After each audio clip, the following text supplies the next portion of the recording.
Book of Heaven, Volume 35, December 21st, 1937. How the kingdom of the divine will on earth has been decreed in the consistory of the Adorable Trinity. The new breath of God by which the creature will be restored. Difference between lives and works. My poor mind was occupied by the great wonders and prodigies that the divine volition knows how to do when it reigns in the creature. And I was thinking to myself, what a happy lot to live in it. There cannot be greater fortune, either in heaven or on earth. But how can it ever come to reign upon earth if evils and sins abound so much as to be horrifying? Only a divine power, with one of its greatest prodigies, could do it. Otherwise, the kingdom of the divine will be in heaven, but not on earth. But while I was thinking this, my dear Jesus, my sweet life, visiting my poor soul, with unspeakable goodness told me, "My good daughter, it has been decreed in the consistory of the sacrosanct Trinity that my divine will have its kingdom on earth, and as many prodigies as this will take, we will make them. We will hold nothing back in order to have what we want. But in operating, we always use the simplest ways, though powerful, such as to overwhelm heaven and earth and all the creatures in the act that we want. You must know that in creation it took nothing other than our omnipotent breath to infuse life in man. But how many prodigies in that breath!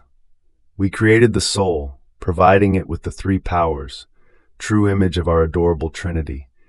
And with the soul, he received the heartbeat, the breathing, the circulation of the blood, the motion, the warmth, the speech, the sight. What did it take to make all these prodigies in man? The simplest act of ours, our breath, armed with our power and with the race of our love, which, unable to contain it any longer, ran toward him, even to the point of making of him the greatest prodigy of the entire work of creation. Now, my daughter, since man did not live in our divine will, his three powers have become obscured and our adorable image deformed in him, in such a way that he has lost the first heartbeat of God's love within his heartbeat, and the divine breath within his human breath.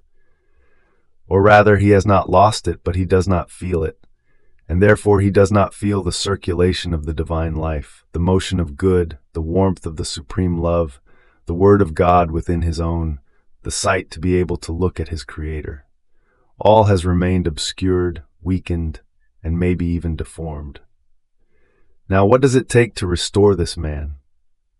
We will return again to breathe upon him with stronger and increasing love.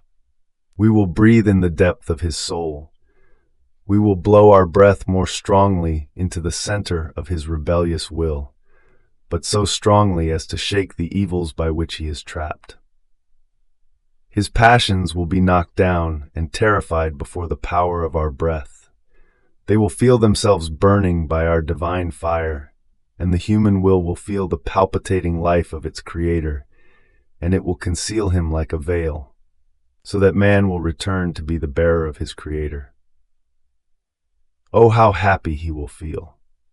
With our breath we will restore him and heal him.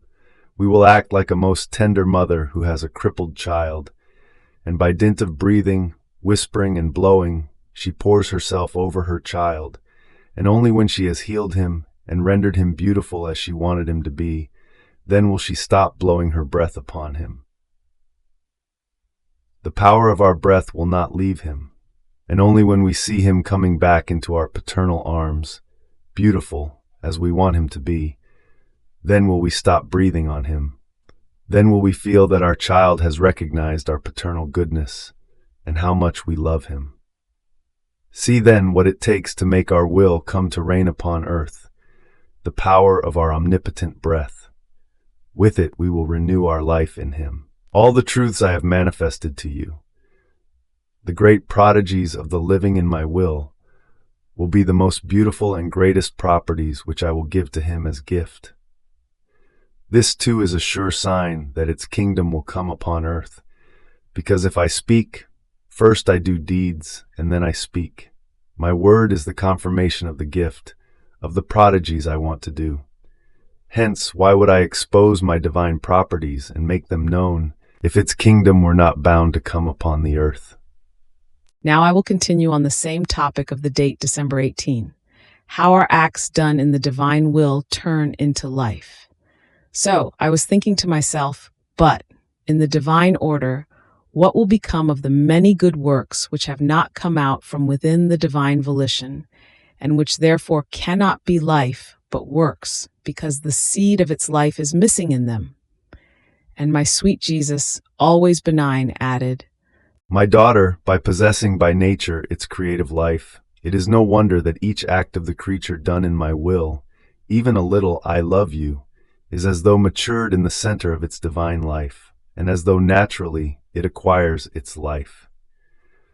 All that is done in my will is regenerated in our eternal love, and acquires the long offspring of many divine lives, which are exclusively ours. Now, the good works not done in our will can be like many beautiful ornaments in our creative work, some more beautiful, some less, but never life. In the order of creation also there are lives and there are ornaments. Flowers are not lives, yet they form a beautiful ornament to the earth, though not a permanent one. Fruits are not life, but they serve to nourish man and to let him taste the many varied sweetnesses. Though they are not durable, and man cannot always enjoy them any time he wants. If fruits and flowers were lives, man would be able to enjoy them any time he wanted to. The sun, the sky, the stars, the wind, the sea are not lives, but since they are our works, how much good do they not do? First of all, they serve as the most beautiful primary residence for man. What are their homes compared to the great dwelling that we made of the whole universe? There is a blue vault dotted with gold that never fades. There is a sun that is never extinguished. There is air which, letting itself be breathed, gives life. There is a wind that purifies and refreshes, and then many more things. It was necessary for our love to make an assortment of lives and of works, because they had to serve to make man happy, and they had to serve for the decorum, the decency, and the dwelling of the one whom we created with so much love. So, since we had made more than enough works, to him was given the task to enjoy our works, and to live in our divine will, in order to form many lives of love and of glory for he who loved him so much. But the difference between works and life is great. Life does not perish, while works are subject to many changes, and if they are not upright and holy, instead of forming the ornament, they form our dishonor and their confusion, and maybe even their condemnation. Fiat.